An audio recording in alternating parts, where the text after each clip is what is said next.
बिस्मिल्लाहिर्रहमानिर्रहीम। मेरे शहर की कपड़े की दुकान थी। वो हर पहली तारीख को मेरे लाल रंग का नया जोड़ा लाते और वैसा ही जोड़ा मेरी नंद के लिए भी लेकर आते। मुझे बहुत गुस्सा आता और मैं नाराज हो जाती तो वो कहते, इसका भी हक है मुझ पर। और मेरी नंद वो जोड़ा काम वाली मासी को दे देती और कहती कि इसको तुम रख लो, और फिर मेरे शहर के सामने मुझ पर चोरी का इल्ज़ाम डाल देती। अब कल मैंने सोचा जब वो जोड़ा मासी को देगी तो मैं इससे ले लूँगी, लेकिन ऐसा कुछ ना हुआ। मायूस होकर कमरे में आई तो ये देखकर मेरी जान निकल गई कि मेरे शहर ने तो बहुत से। मैं सिर्फ 5 साल की थी। उस वक्त मेरे बाबा फौत हो गए, तो उन्होंने इस वक्त बहुत मुश्किलों के साथ हमें पाला। सबसे बड़ी मैं थी और मुझसे छोटे 2 भाई थे। 5 साल वैसे तो बहुत छोटी उम्र होती है, लेकिन दुनिया जब तरफ हकीकतें दिखाना शुरू कर दे तो बहुत छोटे दिमाग भी बड़ी बड़ी बातें समझाते हैं। जैसा कि मैंने अपनी इसी उम्र से माँ के फ़राइज़ अंजाम देना शुरू कर दिए थे, क्योंकि हमारी अम्मा को घरों में काम करने जाना होता और घर में भाई अकेले होते थे जिनकी जिम्मेदारी अम्मा मुझे सौंप कर जाती थी। मुझे उनके लिए काम को कोई नहीं करना पड़ता था, बस इतना ख्याल रखना होता था कि अगर कोई भाई जाग जाए तो उसे रोने नहीं देना। मेरा एक भाई 3 साल का था और एक सिर्फ 1 साल का। अम्मा के जाने के बाद कभी तो वे भाइयों को चुप करवा देती, और कभी जब वो मुझसे किसी हाल में चुप न करते तो उनके साथ रोने बैठ जाती। जिंदगी एक के बाद एक तरफियों से भरी हुई थी। अम्मा सुबह सूर्य उठती, हमारे खाने के लिए कुछ बनाती और दोनों भाइयों को सुलाकर दरवाज़ा बाहर से बंद करके खुद काम पर चली जाती। घर में मैं अकेली जा रही होती और भाइयों को देखती रहती जो 4-5 में बंदे कपड़े के झोले में सो गए होते। एक का झोला एक तरफ होता तो दूसरे का झोला चारपाई के दूसरी तरफ में। एक का झोला झोलाने बैठती तो दूसरा जाग जाता। मैं भागती हुई चारपाई की दूसरी तरफ जाती और इसका झोला झोला देती। छोटा भाई तो अम्मा के आने तक झोले में ही रहता, चाहे रोटा या चुप करता, लेकिन जो 3 साल का था वो अक्सर झोले से बाहर आ जाता और बाहर जाने की जिद करता। मैं इससे रोक रोक कर थक जाती, कभी इसके साथ खेलती तो कभी रोना लग जाती। अम्मा असर के करीब जब घर आती तो कुछ खाने को मिलता और मैं खाना खाकर सो जाती। अम्मा को संभाल कर मैं इतना थक चुकी होती कि असर के करीब सोती तो फिर अगली सुबह ही आँख खुलती। मुझे याद है कभी मैं भाइयों को संभालने से इनकार कर देती और अम्मा के साथ जाने की जिद करती तो अम्मा मशवरन मुझे और दोनों भाइयों को साथ ले जाती जहाँ पर वो काम करती थी। वहाँ अम्मा काम में मसरूफ़ हो जाती और भाई मुझसे संभाले नहीं संभलते। इस बात पर घर के मालिकों से अम्मा की बड़ी बेइज्जती होती। देखकर हम लोग अपना दिल जलाकर बड़े होते गए। 8-10 साल की हुई तो अम्मा ने मुझे भी एक घर में काम पर लगा दिया। मैं ज़्यादा काम तो न जानती थी, लेकिन झाड़ू और बर्तन धो देती। तब जाकर अम्मा ने मेरे भाइयों को फ़िक्र दाखिल करवाया और इसी तरह सब बड़े हो गए और जवानी मजीद आजमाइशें लेकर आ गई। अब मुझे घरों में काम करना मुनासिब न लगता, जहाँ भी जाती लोगों की बड़ी नजरों का हिस्सा। और कुछ पढ़ने लिखने की समझ आई तो उन्होंने उन्हें भी कहीं ना कहीं काम पर लगा दिया। किसी दुकान या स्टोर पर काम करते तो हमारे घर की दाल रोटी चलती रही। फिर भी सब्र शक्र के साथ जिंदगी गुजरी। मैं भाइयों से बड़ी थी और अब जवान भी हो गई थी। सर पर बाप का सही अभी नहीं था, इसलिए अम्मा अब मुझे अपने घर का करना चाहती थी, ताकि मेरा फर्ज पूरा करके वो भाइयों का भी घर बस आ सके। हरिफ भी नहीं होने के बराबर अम्मा ने जान पहचान के अपने जैसे कुछ घरों में बात चलाई तो सब के ही नफरे अलग हालांकि वे बहुत खूबसूरत थी। गोरा रंग, लंबे बाल, खूबसूरत आंखें, कोई कमी न होने के बावजूद गरीब के घर रिश्ता करना कोई न चाहता था। अम्मा बहुत उम्मीद हो चुकी तो चुप करके अल्लाह पर मामला छोड़ दिया कि बेटी दी है तो नसीब भी तो लिखा होगा। इसके बाद हमारे घर 1-2 रिश्ते आए भी सही ना, जो बाबू और पेरो फ़कीरों के पास ले जाना शुरू कर दिया। एक दिन एक फ़कीर ने अम्मा से कह दिया कि अपनी बेटी को हर महीने नया जोड़ा लेकर दे और फिर पूरा महीना वही पहनाया कर। जल्दी ये दर बढ़ता है। हम गरीब लोग जिस साल में 2 बार 2 या 2 पर ही नए कपड़े नहीं पहन सकते थे, एक एक पर जोड़ा बनाते तो दूसरे के लिए भी वही रखते। भला हम हर महीने खान से नया जोड़ा लाते, वो भी ला जोड़ा बनाते हुए अपनी भी जोड़ा लाते हैं। पहले महीने को जमा की हुई पैसे अम्मा के पास जो पड़े थे, इनमें से मुझे बहुत अच्छा लाल रंग का जोड़ा खरीद कर दिया। वो जोड़ा जो पहना तो मेरा वो पैसा करा के अम्मा भी देख कर ढंग रह गई। रंग रूप तो मेरा पहले से ही अच्छा था और फिर वो जवानी भी इस पर जो लाल रंग का जोड़ा बना तो वे तो दुल्हन ही दिखने लगी मेरी थी प्यारी। और फिर हम वापस घर आ जाते। पूरा का करना कुछ ऐसा हवा कि जहाँ पर हम कपड़े खरीदने जाते थे, इसी दुकानदार को मैं पसंद आ गई। पहले के 2-3 महीने तो नज़रों में ही उसने मुझे जताना शुरू किया कि मैं इसकी आंखों को खूब समझ चुकी थी। मुझे भी वो अच्छा लगने लगा क्योंकि वो भी खूबसूरत और नौजवान था। लेकिन बात आगे कैसे बढ़ती, वो सिर्फ मुझे देखता, लेकिन इसकी दुकान में इतनी भीड़ होती कि कुछ भी कहने सुनने का मौका न मिलता। एक दिन हम महीने की पहली तारीख जैसे ही इसकी दुकान पर पहुंचे तो इसने मेरी अम्मा से पूछ लिया कि हर बार आती हो तो सिर्फ लाल जोड़ा ही क्यों खरीदती हो, इतनी अच्छी बेटी है तुम्हारी, इस पर तो सभी रंग अच्छे लगेंगे, कभी कोई और रंग भी डलवा दिया करो इसको। मेरी अम्मा भी सादा सी औरत फकीर वाली सारी बात उसको बता दी तो उसने अम्मा से मेरा रिश्ता मान लिया और बोला कि मैं भी अभी तक कुंवारा हूँ, अगर तो चाहे तो मेरी तेरी बेटी के साथ शादी करने को तैयार, फिर तो अंधे को क्या चाहिए। वो आंखें। अम्मा ने इसको घर रिश्ता लाने का कहा तो उसने अम्मा से घर का पता पूछा। अम्मा ने उसे फौरन पता बताया और हम लोग वहाँ से निकल गए।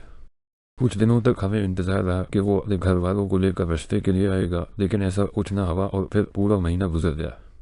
मेरा दिल टूट गया कि लोग सिर्फ हम गरीब लड़कियों को ये कहकर बेवकूफ़ ही बनाते हैं कि तुम खूबसूरत हो, मुझे अच्छी लग रही हो, और फिर भी रिश्ते वो अपनी बराबरी की लड़कियों के घर ही भेजते हैं, चाहे फिर वो अच्छी हो या बड़ी। हमारी अच्छाई अभी हमारी गुर्बत खा जाती है और लोगों को लगता है कि अच्छी शक्ल वाली गरीब लड़की सिर्फ शक्ल की ही अच्छी होती है।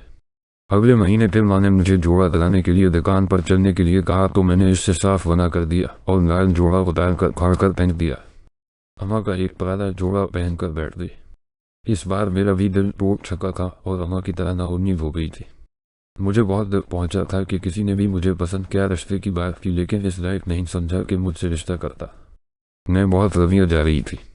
अम्मा वजह पूछती तो मैं इसको खुलकर न बता पाते, लेकिन सच तो यह था कि मेरा भी बहुत दिल था कि वो दुकानदार मेरे घर रिश्ता भेजता। रिश्ता न आया तो इसलिए मैंने भी इस लाल जोड़े वाली बात को झूठ मान लिया और आगे से अम्मा को मना कर दिया कि मैं कभी भी लाल जोड़ा न पहनूंगी। मेरी इज्जत देखकर अम्मा भी भड़क उठी और बोली कि इतने महीने जो पेट काट काट कर मैंने तेरे लिए जोड़े खरीदे हैं, वो सब तो फजूल में मेरी बर्बादी करवाने के लिए बैठी है। पूरे 3 महीने खर्चा क्या है, अब ऐसे कैसे जाने दो। अगर अम्मा ने मेरे बालों से पकड़ लिया और बोली चलती है कि नहीं, मैंने मजीद जिद की तो अम्मा मुझे मारने लगी और बोली कि चल जा, मैंने सारी उम्र तेरा बोझ तो नहीं उठाना। नमूस पे कि वैसे तो तेरा रिश्ता कह भी नहीं। एक यही उम्मीद थी कि फ़कीर की बात पूरी कर ले, शहीद कहे पर रिश्ता हो जाए, लेकिन इसके लिए भी कोने नहीं कर दिया और फिर मुझे ज़बरदस्ती एक बार फिर इसी दुकान पर जोड़ा दबाने के लिए ले गए। मुझे एक बार फिर इस आदमी का सामना करना मुश्किल लग रहा था जिसने रिश्ते के नाम पर मेरा मजाक उड़ाया था, और अब तो उससे ये भी पता था कि मेरे रिश्ते की खातिर ही हर महीने इसकी दुकान पर जोड़ा खरीदना। दुकान पर पहुंचे तो मैं कोने में छुप कर आंखें झुकाए खड़ी हो गई। एक बार भी इस दुकानदार की तरफ न देखा, लेकिन मैं तब चौंक गई जब इसने अम्मा को जोड़ा देते हुए पैसे न लेने की बात की और कहा कि मुफ्त में ही जोड़ा ले जाओ, हम गरीब जरूर थे लेकिन अति खुद बाकी कि हम यूँ नहीं किसी से कोई चीज़ न लेते। मेरी अम्मा ने वो जोड़ा लेने से मना कर दिया और इसको पैसे दिए और मैं आंखें फाड़कर उसकी तरफ सवालिया नज़रों से देख रही थी तो वो सिर्फ मुस्कुराई जा रहा था। इस वक्त तो उसका मुस्कुराना मुझे बहुत बुरा लग रहा था, लेकिन अब यही दिन मैं हैरान होकर रह गई जब हमारे घर दरवाजे पर दस्तक हुई और अम्मा ने आंखें पहुंचे कि वो लोग आ गए हैं। मैं जड़ से उठ खड़ी हुई, करवाला लाल जोड़ा पहनकर अभी अभी बाल संवारे थे। ऐसा तो हर लड़की के साथ होता है कि जिस दिन नया जोड़ा पहने तो थोड़ा तैयार होने को दिल जरूर करता है। मैंने भी बाल संवार कर अभी अभी आंखों में भर भर कर काजल लगाया था। ऊपर से मेरे खुले बालों ने जेवर की कमी पूरी कर दी। दीवार पर टांगा हवा छोटा सा आईना देखा तो मैं बहुत अच्छी लग रही थी। बाहर बरामदे में आई और सबको सलाम किया, जहाँ वो अपनी माँ और बहन के साथ अम्मा से बात करने में मसरूफ था। मुझे देखा तो एकदम से चुप हो गया क्योंकि ऐसे समय हुए पहली बार उसने मुझे देखा था, और साथ आई इसकी माँ और बहन भी मुझे देखकर हैरान हो गई कि इस बूढ़े पोटे घर में ऐसी लड़की रहती है। वो मेरे घर रिश्ता लेकर आए थे। ये बात चली तो मैं शर्मा कर चाय बनाने चली गई। चाय लाई तो उनकी माँ ने मुझे अपने पास ही बैठा लिया और अम्मा से कहने लगी, भाई तुमने सोना छुपा कर रखा है, अपने घर में माशाल्लाह तुम्हारी बेटी बहुत प्यारी है।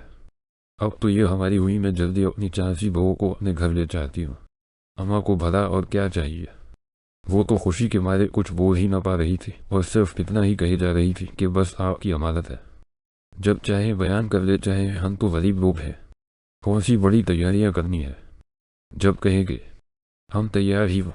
मैंने एक नज़र अपने मगीतर की तरफ देखा। वो तो पहले दिन से मुझे बेहद पसंद करने लगा था।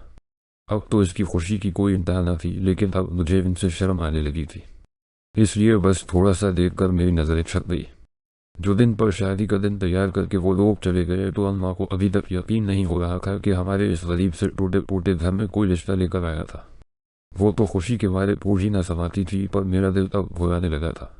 शहीद सभी के साथ ऐसा ही होता है, जैसा भी हो अपना घर अपनी माँ सब को छोड़ना बहुत मुश्किल होता है।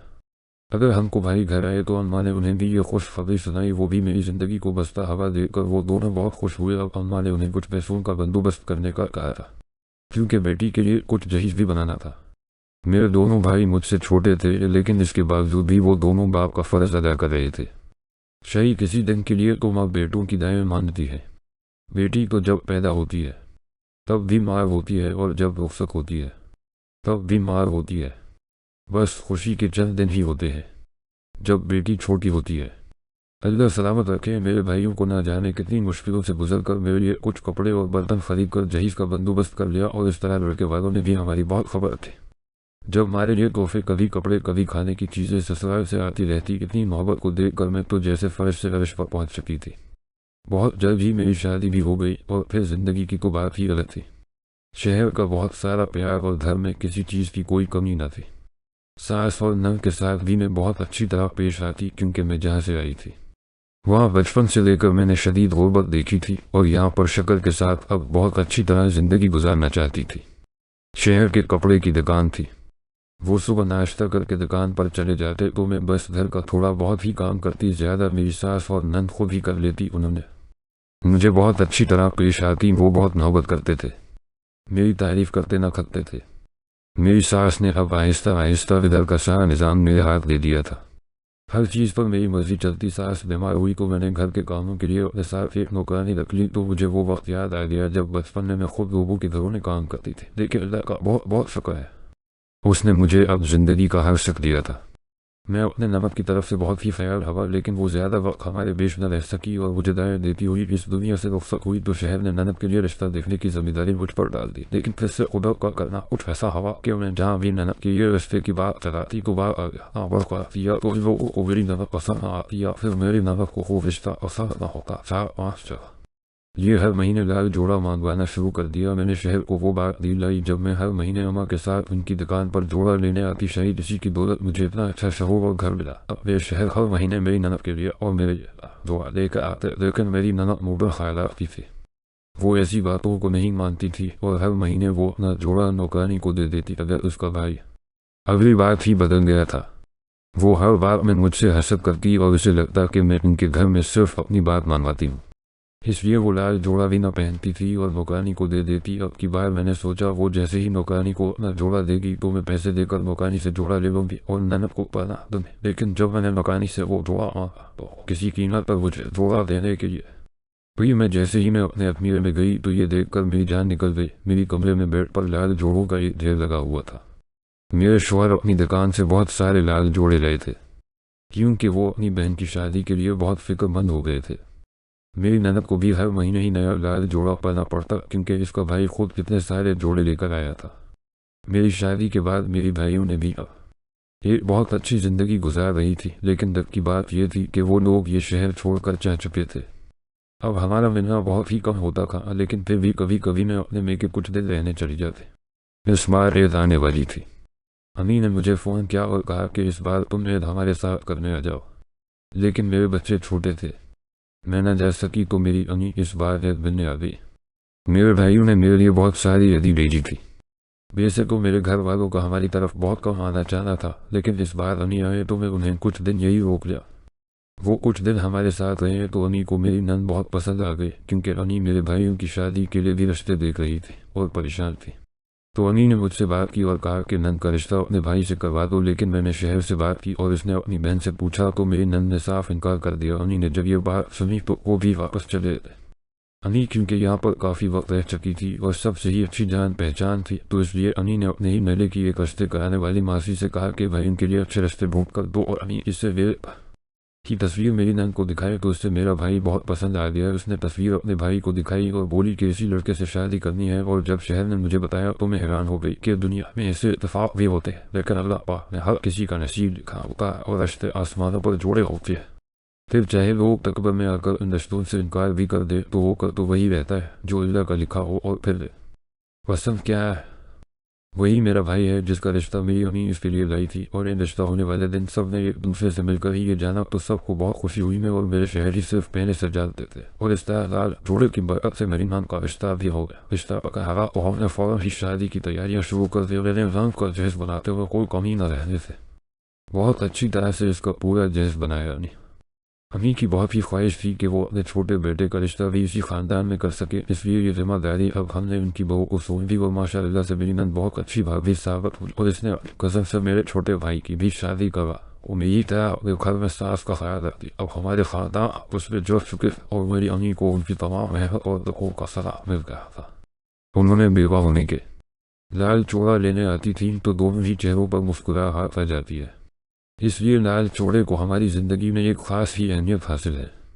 मेरे शोहर शादी के 10 साल गुजर जाने के बावजूद आज तक मेरे लिए महीने में एक लाल चोड़ा ज़रूर लाते हैं।